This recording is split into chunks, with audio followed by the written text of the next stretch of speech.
وما أرسلناك إلا رحمة للعالمين. السلام علیکم ورحمۃ اللہ وبرکاتہ. ان الحمد للہ والصلاة والسلام علی رسول اللہ واشہد ان لا الہ الا اللہ وحدہ لا شریک لہ واشہد ان محمدا عبدہ ورسولہ اما بعد. وقال اللہ تبارک وتعالی لقد کان لکم فی رسول اللہ اسوۃ حسنہ لمن کان یرجو اللہ والیوم الآخر وذکر اللہ کثیرا. رب اشرح لی صدری ویسر لی امری واحلل عقدۃ من لسانی یفقہوا قولی. اللہم ارنا الحق حقہ وارزقنا اتباعہ وارنا الباطل باطلا وارزقنا اجتنابہ. آمین یا رب العالمین. اللہ کے نبی صلی اللہ علیہ وسلم کی سیرت کے حوالے سے جو بات ہم گزشتہ ایپیسوڈ میں سن رہے تھے، اللہ کے نبی صلی اللہ علیہ وسلم کی بحیرہ راہب سے ملاقات اور اس کی تفصیلات، اس حوالے سے جو کنورسیشن ہمیں ملتا ہے کتابوں میں، چاہے تاریخی کتابوں میں ہو، احادیث کی کتب میں ہو، اس میں بحیرہ راہب نے اللہ کے نبی صلی اللہ علیہ وسلم سے جو سوالات پوچھے، ان سوالوں کے اندر جانچنے کے لیے اس نے، یعنی اپنی بات کو یقینی بنانے کے لیے اس نے، چونکہ محدثین اس کو دلائل النبوہ میں لائے ہیں، اس حوالے سے اس نے ایک کراس چیکنگ کے اعتبار سے ایک سوال اللہ کے نبی سے جو پوچھا ہے کہ میں تمہیں لات اور عزیٰ کا حوالہ دے کر پوچھتا ہوں. کچھ سوالات پوچھیں. اللہ کے نبی صلی اللہ علیہ وسلم نے جو کہا کہ لا تسألنی باللات والعزیٰ شیئا، کہ آپ مجھے لات اور عزیٰ کا نام لے کر ہرگز نہ پوچھیں. لہٰذا یہ جو اللہ کے نبی نے اپنے لات اور عزیٰ کو لے کر جو اظہار کیا ہے بغض کا اور بیزاری کا، یہ ہر نبی کرتا ہے، اور اللہ تعالیٰ نبوت سے پہلے تمام اپنے انبیاء کو اس سے پاک اور صاف رکھتا ہے، ہر حال میں، شروع سے لے کر آخر تک. اور اس بات کی توثیق یہ کوئی ایسی انوکھی یا پہلی بات نہیں ہے. اس بات کی توثیق ہمیں ملے گی اس وقت بھی، ایک اوتھینٹک روایت ہمارے سامنے آئے گی جب اللہ کے نبی صلی اللہ علیہ وسلم اپنی ازدواجی زندگی خدیجۃ الکبریٰ رضی اللہ عنہا کے ساتھ گزارتے ہوئے خدیجہ رضی اللہ عنہا سے کہتے ہیں، نبوت سے پہلے کا یہ واقعہ ہے، کہ اے خدیجہ، اللہ کی قسم میں کبھی بھی لات اور عزیٰ کی پرستش نہیں کروں گا. تو گویا کہ یہ جو بات ہے کہ اللہ کے نبی صلی اللہ علیہ وسلم وہی آخری سید العالمین بننے والے ہیں، آپ رحمت للعالمین بن کر مبعوث ہونے والے ہیں، اس کی کراس چیکنگ کے اعتبار سے یہاں پر راہب نے جو ہے وہ سوال پوچھا. مگر مستشرقین نے ان تمام چیزوں کو حذف کیا، اس لیے کہ جو چیز ان کے کام کی نہیں تھی اس کو انہوں نے چھوڑ دیا. لہٰذا جو ہے وہ جس سے انہوں نے دلیل نکالنی تھی وہ چاہے غلط تھی، اس کو انہوں نے اختیار کر لیا. بہرحال اسی کے ساتھ ساتھ جو چوتھا پارٹ ہے اس واقعے کا، اس میں بحیرہ راہب جو ہے وہ قریش کے لوگوں سے، ابو طالب سے کہتا ہے کہ آپ ان کو شام کی طرف نہ لے جاؤ. کیوں نہ لے جاؤ؟ لا یذهبوا به الى الروم فإن الروم اذا رآه بالصفة فيقتلونه، کہ آپ جو ہے وہ ان کو روم کی طرف نہ لے جاؤ، بلکہ رومی لوگ اگر ان کو دیکھیں گے ان کے صفات کے ساتھ میں تو ایسی صورت میں وہ انہیں قتل کر دیں گے. تو بحیرہ راہب کا یہ کہنا ظاہر سی بات ہے یہ بھی کوئی انوکھی بات نہیں ہے، بلکہ یہود کا یہ اتہاس رہا ہے کہ انہوں نے انبیاء کو قتل کیا ہے، اور ان کے اپنے بنی اسرائیل میں آنے والے انبیاء کو قتل کیا ہے. لہذا ان کا یہ جو آبجیکشن تھا بنی اسماعیل میں محمد رسول اللہ صلی اللہ علیہ وسلم کا آنا، جس کے اوپر وہ لوگ اعتراض جتاتے تھے، تو قرآن نے ان سے یہ پوچھا کہ اس سے پہلے جو بنی اسرائیل میں انبیاء آئے تھے ان کو تم نے کیوں قتل کیا، جبکہ وہ تو بنو اسحاق ہی میں آئے تھے، بنی اسرائیل ہی کے اندر آئے تھے. تو لہٰذا ان کا زکریا علیہ السلام کو قتل کرنا، یحییٰ علیہ السلام کو قتل کرنا، یہ تمام کے تمام چیزیں جو ہے وہ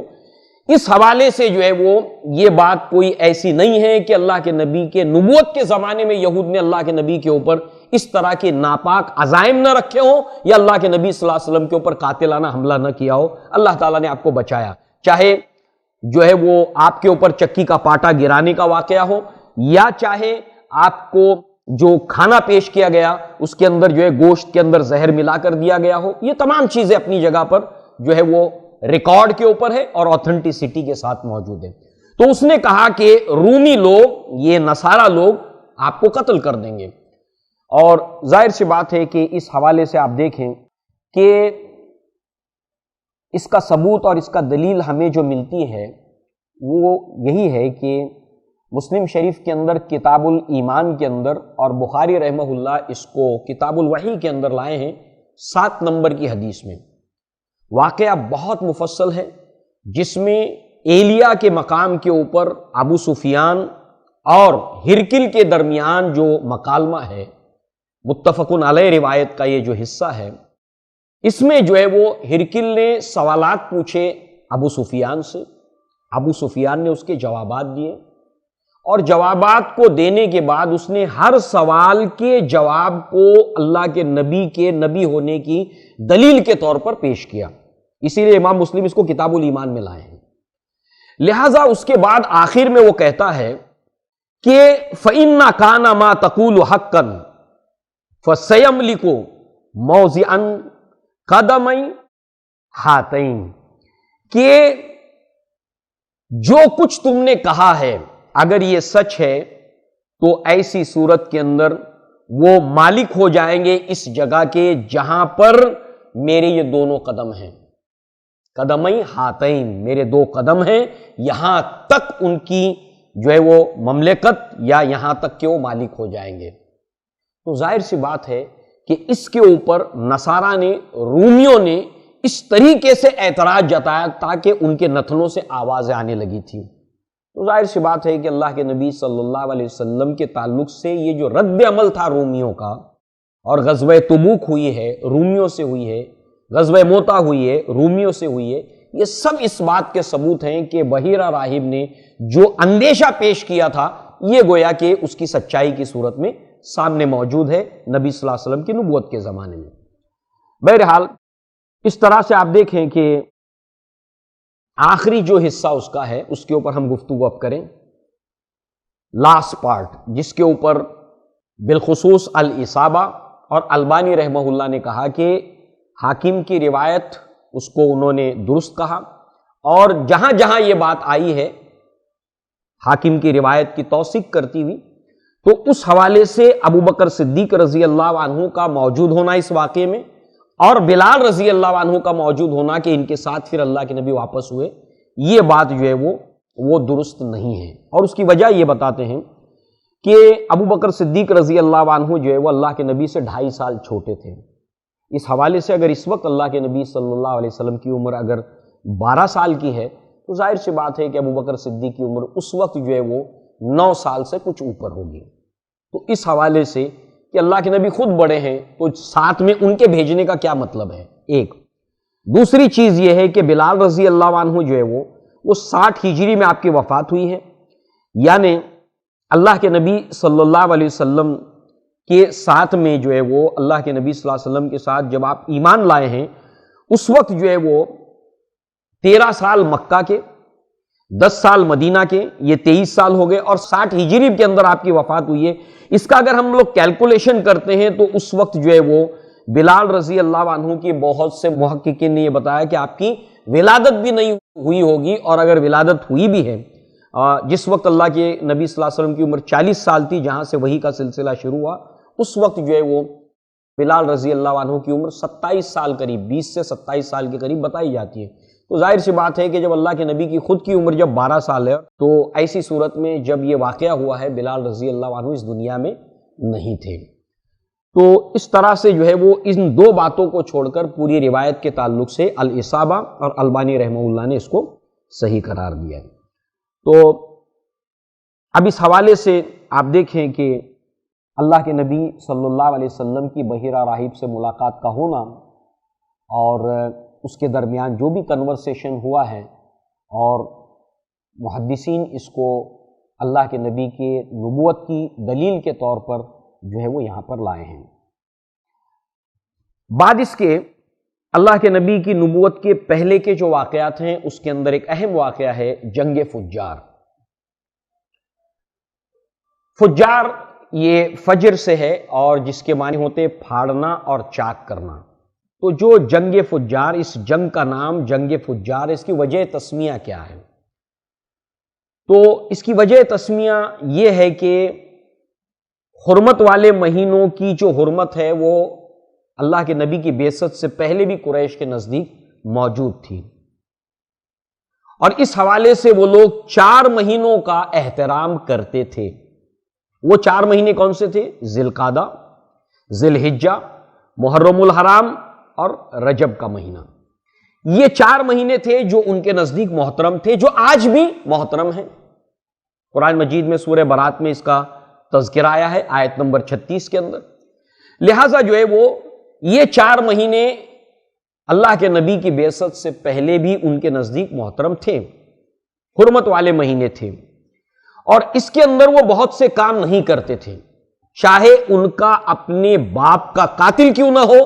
اور وہ اگر حرم کے اندر ہو یا ان مہینوں کے اندر ہو تو ان کا لحاظ رکھتے تھے، اس کا پاس کرتے تھے وہ لوگ،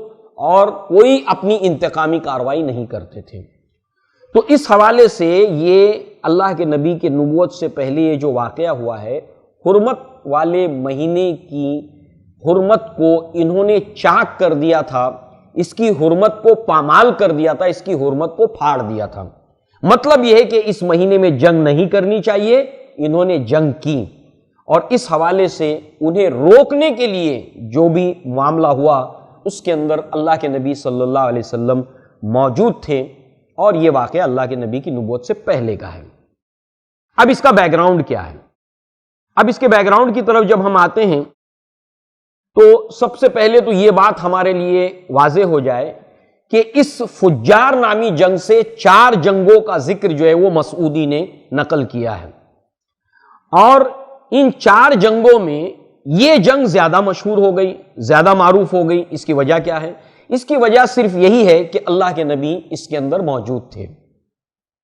اس حوالے سے آپ دیکھیں، ایک ہے فجار القرد، یعنی کہ اس کے اندر ایک بندر کو مارا گیا تھا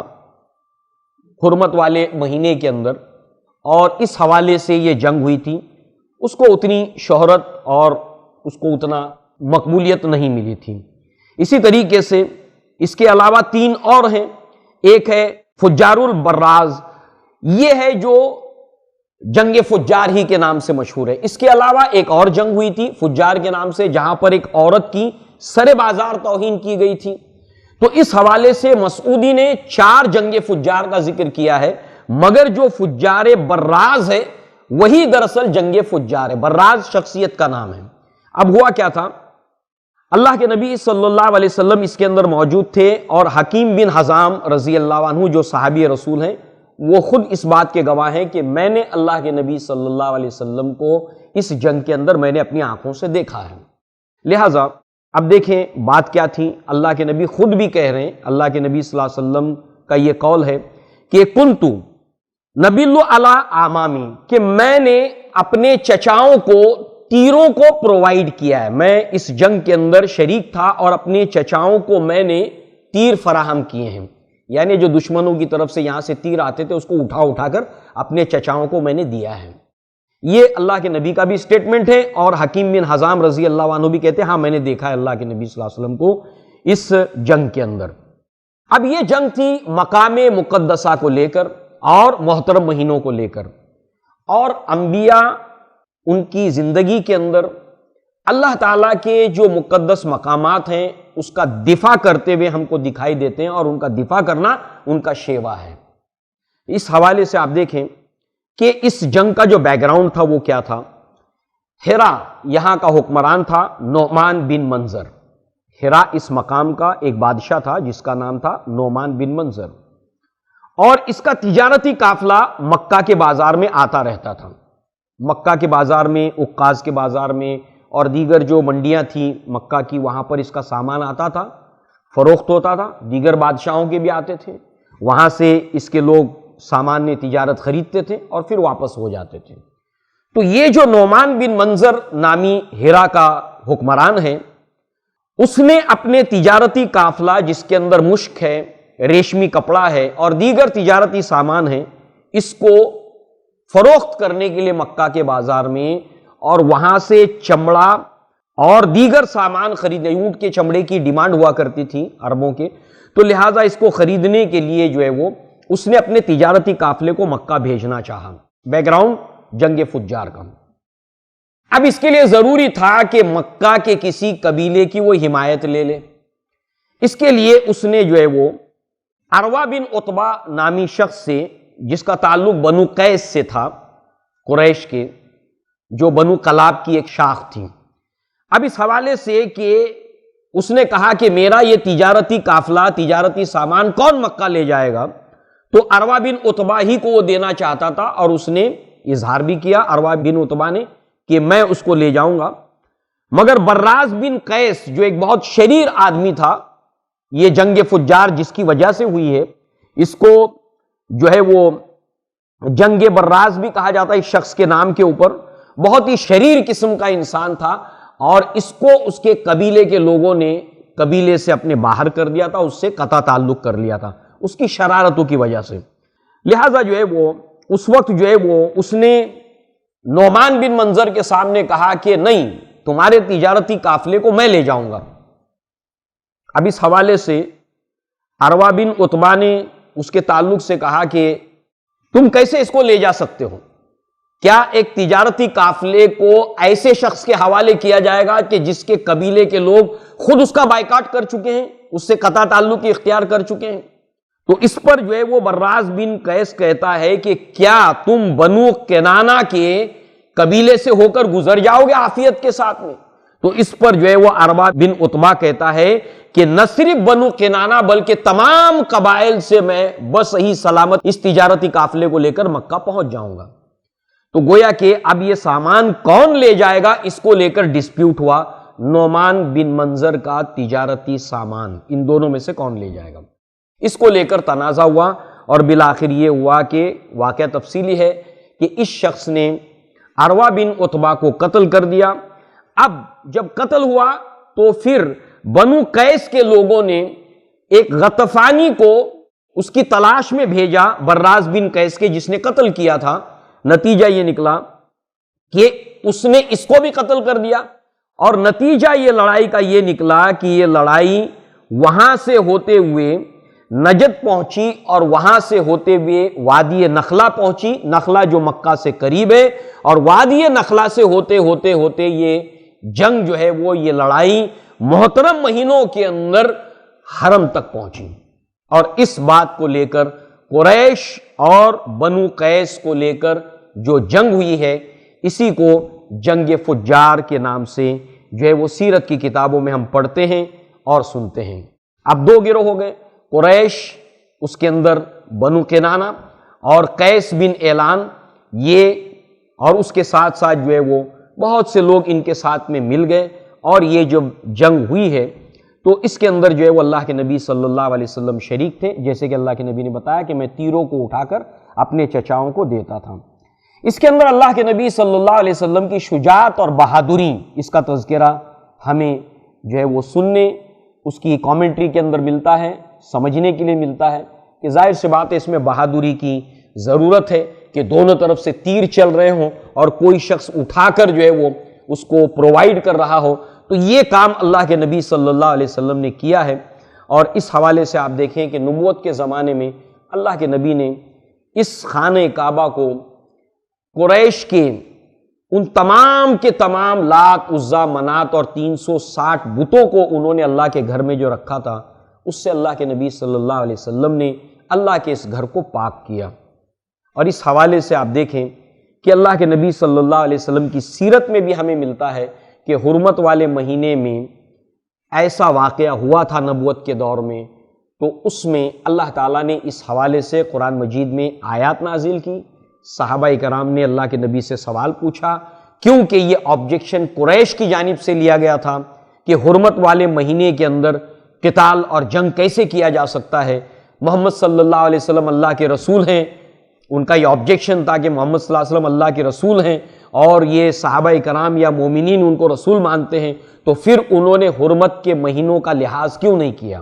اللہ کے گھر کا لحاظ کیوں نہیں کیا؟ اس ریفرنس میں اللہ تعالیٰ نے قرآن مجید کے اندر آیات نازل کی کہ حرمت والے مہینوں کی حرمت کا لحاظ رکھنا، اس کا پاس رکھنا ہر مومن کی ذمہ داری ہے، اور اللہ کے گھر کی حرمت کا خیال رکھنا ہر مومن کی ذمہ داری ہے، مگر ایسی صورت میں جب کہ شرک کی جانب سے، کفر کی جانب سے مجبور کیا جائے، ان کی جانب سے پہل ہو، تو پھر مومنوں کو کیا کرنا چاہیے؟ اللہ تعالیٰ نے اس حوالے سے قرآن مجید میں آیات نازل کی۔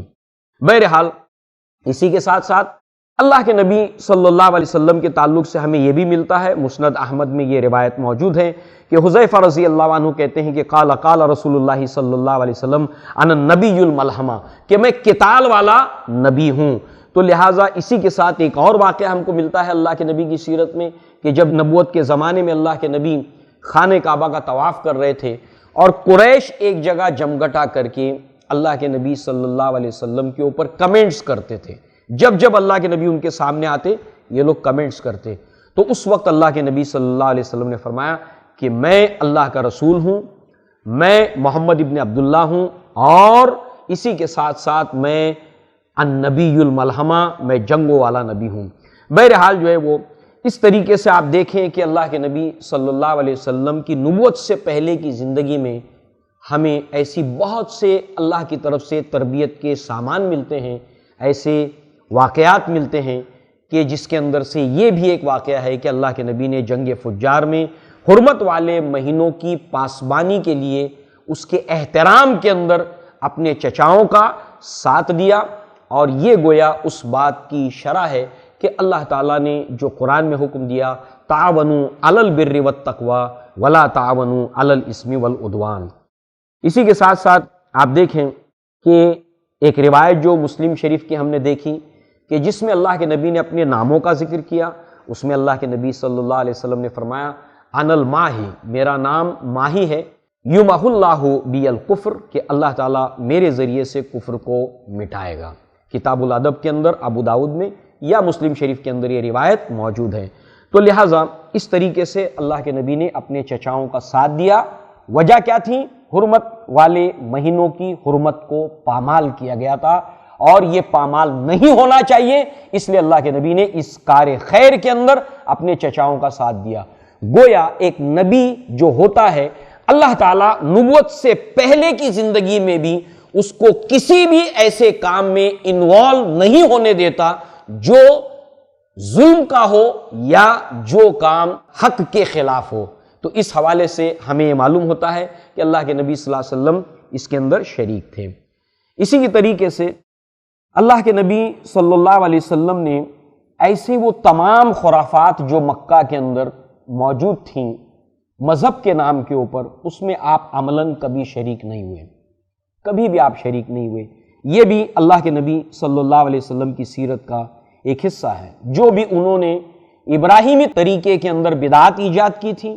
جو بھی ابراہیمی طریقے کے اندر انہوں نے غلط چیزیں ایجاد کی تھی، اللہ کے نبی صلی اللہ علیہ وسلم نے نبوت سے پہلے کے زمانے میں بھی اس میں کسی طرح کی کوئی شرکت نہیں کی۔ لہٰذا انہی میں سے ایک خرافات انہوں نے ایجاد کی تھی جو ہمیں ملتی ہے احادیث کتب میں اور احادیث کتب کے حوالے سے سیرت میں، وہ ہے خمس کی بدعت۔ خمس کہتے ہیں تشدد کو، شدت کو، اور متحمس اس آدمی کو کہتے ہیں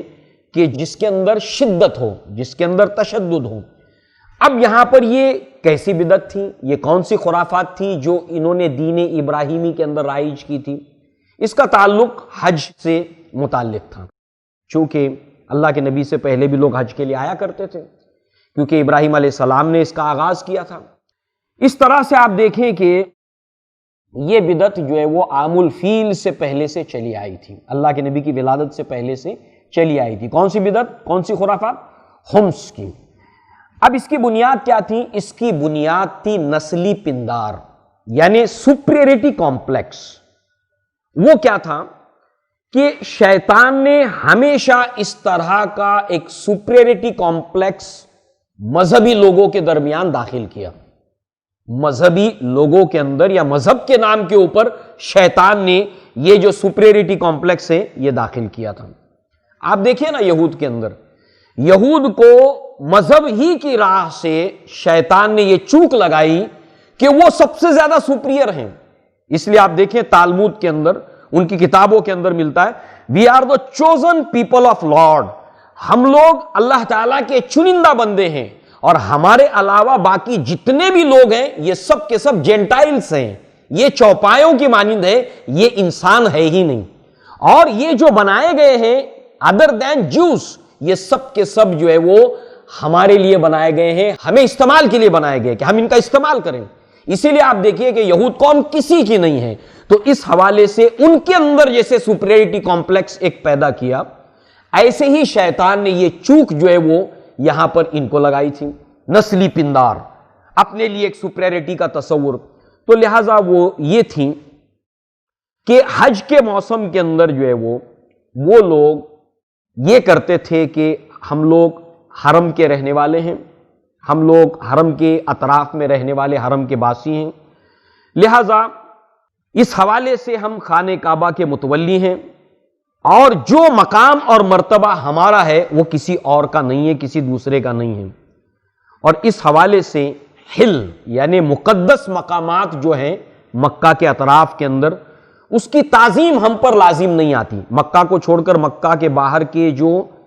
ہل ہیں یعنی کہ جو مقدس مقامات ہیں اس کی تعظیم ہمارے اوپر لازم نہیں آتی، یہ دوسروں کے لیے لازم ہے، ہمارے لیے نہیں ہے. اسی کے ساتھ ساتھ جو ہے وہ ہم پر واجب نہیں ہے کہ حج میں وہ ہم تمام ارکان کریں جو دوسرے لوگ کرتے ہیں. اور اس حوالے سے ایام حج میں ہم حرم سے باہر نہیں جا سکتے، حج کے دنوں میں ہم حرم سے باہر نہیں جا سکتے. اور اس طریقے سے عرفات کا وقوف یہ لوگ نہیں کرتے تھے اور مزدلفہ سے واپس لوٹ آتے تھے، مزدلفہ سے واپس لوٹ آتے تھے اور عرفات جاتے ہی نہیں تھے، وہاں کا وقوف وہ کرتے نہیں تھے. وہ کہتے تھے یہ باہر والوں کے لیے، ہمارے لیے حرم سے باہر نکلنا ٹھیک نہیں ہے. تو اس طریقے سے انہوں نے حج کے اندر ایک ڈیفرنس کیا تھا، یہ ہمارے لیے ہے، یہ ہمارے لیے نہیں ہے، اور یہ ادر دین مکہ کے لوگوں کے لیے ہے اور ادر دین مکہ کے لیے نہیں ہے. اور اس طریقے سے انہوں نے اس رواج کو رائج کر دیا تھا. اور اس میں اور مزید اضافہ یہ کیا کہ انہوں نے یہ بھی کہا کہ جب حاجی لوگ باہر کے مکہ میں آئیں